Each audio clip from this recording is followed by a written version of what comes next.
यदि आपके पैसा कमाने का मकसद ईगो है, यानी कि आप अपने सबॉर्डिनेट्स को, अपने कोवर्कर्स को दबाकर कोई इंसान पैसा कमाकर समाज को ये अपने अहंकार प्रस्थापित करना चाहता है ना, तब भी पैसे उसके जीवन में इतने जल्दी आकर्षित नहीं होंगे। यदि किसी का पैसा कमाने का मकसद केवल स्वार्थ है, मैं ये नहीं कहता स्वार्थ नहीं होना चाहिए, कोई भी इंसान अपने परिवार के लिए पैसा कमाएगा ही, लेकिन केवल स्वार्थ है, वो ऐसा सोचता है कि मैं और मेरे बीवी बच्चे सब सुखी हो जाए, समाज का जो होना है वो हो, फिर भी जल्दी पैसे आपके जीवन में आकर्षित नहीं होंगे। यदि आपके पैसा कमाने का मकसद डर है, अब इसको गौर से सुनना, कभी कभार आशीष जी लोग ऐसा सोचते हैं पैसे मेरे जीवन में नहीं होंगे तो मैं अपने बीवी बच्चों को क्या खिलाऊंगा, मेरे बच्चों की फीस कैसे भरूंगा, ये एम्प्लॉइज की फीस कैसे भरूंगा, ये डर आ गया ना। तो यदि आपका पैसे के साथ कनेक्शन डर से जुड़ा हुआ है ना, फिर भी पैसे आपके जीवन में आने से डरेंगे। अच्छा, जैसा आप कर रहे हैं वैसा ही हो रहा है, वैसा ही होगा। इसलिए पैसों का कनेक्शन डर, ये बहुत ही सूक्ष्म बात है। पैसों को डर के साथ नहीं जुड़ना, यानी कि मेरे पास पैसे नहीं होंगे तो क्या होगा क्या होगा क्या होगा, ये डर आ गया ना, जो फियर आ गया, तो पैसे भी आपके जीवन में आने से डरेंगे।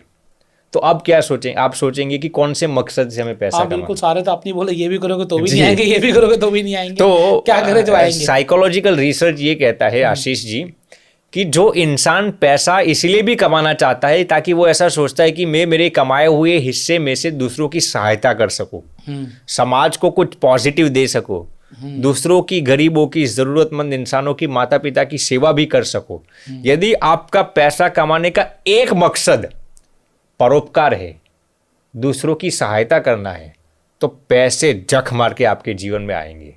यानी कि आपके पास पैसा कमाने का इतना स्किल नहीं होगा, मान लीजिए इतने रिसोर्सेस नहीं होंगे, इतना इन्वेस्टमेंट नहीं होगा कि आप पैसों को कैसे अपने जीवन में अट्रैक्ट करें। लेकिन फिर भी यदि आपका पैसा कमाने का इंटेंशन सही है ना, यानी कि दूसरों की सहायता करना, एक मकसद ये भी होगा ना, आपके पास स्किल नहीं होगा, रिसोर्सेस नहीं होगी, इन्वेस्टमेंट नहीं होगी ना, फिर भी पैसे सामने से ढूंढ कर आपके जीवन में आएंगे। ये साइकोलॉजिकल रिसर्च ये कहता है। मतलब आपको अपने जीवन में ये बनाना है कि हम जो कमा रहे हैं उससे हम दूसरों का भला भी करें। आपका इंटेंशन यदि क्लियर होगा ना पैसा कमाने का, तो पैसे जख मार के आपके जीवन में आएंगे। आपने सर एक बात कही यहाँ पर स्वामी जी कि अगर आप डर रहे हैं कि मेरे बच्चों की फीस कहाँ से जाएगी, एम्प्लॉय कहाँ से जाएगी, किराया कहाँ से भरूंगा, तो भी पैसा आपकी तरफ आकर्षित नहीं होगा।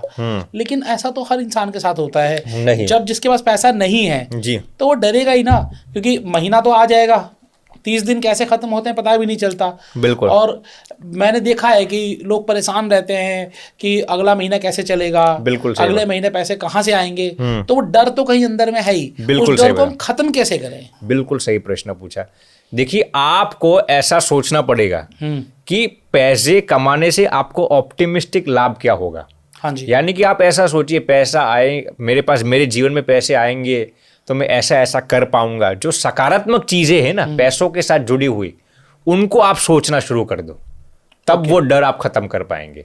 यानी कि आप ऐसा इमेजिनेशन कीजिए, ऐसा विजुअलाइजेशन कीजिए कि जब मेरी जिंदगी में पैसे होंगे, आएंगे, तब मैं मेरे बच्चों की तो फीस भर पाऊंगा, दूसरों की भी सहायता कर पाऊंगा मुझसे हो सके।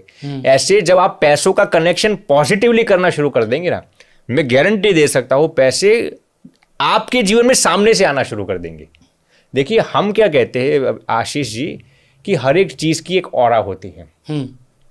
अब हमने ऑरा शब्द को कैसे इस्तेमाल कर लिया, हम ये सोचते हैं कि लिविंग थिंग्स, यानी कि जो चेतन वस्तु है, आशु यहाँ पर बैठा है, आशीष जी यहाँ पर बैठे हैं, मैं यहाँ पर बैठा हूँ, तो आपकी एक ऑरा होगी, इसकी एक ऑरा होगी, मेरी एक ऑरा होगी।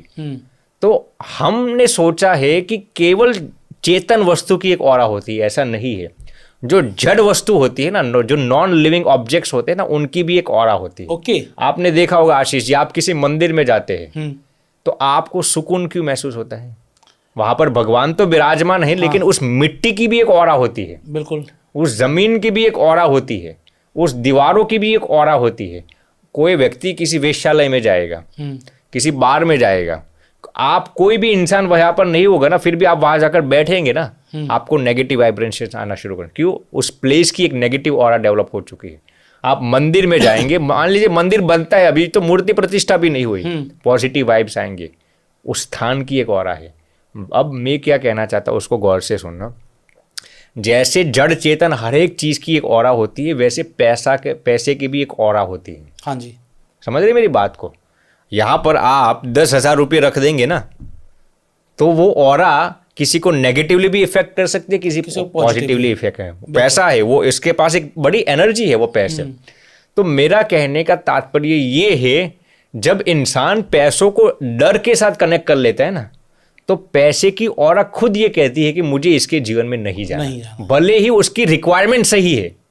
जो इंसान गरीब है वो ऐसा सोचता है कि मैं बच्चों की फीस कैसे भरूंगा, उसकी रिक्वायरमेंट गलत नहीं है। हाँ जी, उसका डर गलत नहीं है। लेकिन पैसे तो यही दिखते हैं कि ये मुझे डर के साथ कनेक्शन करता है, यदि मैं उसके जीवन में भी जाऊंगा, पैसा ऐसा सोचता है, तब भी ये मुझे डर के साथ ही देखेगा, इसलिए पैसे उनके जीवन में आना जल्दी प्रेफर नहीं करेंगे।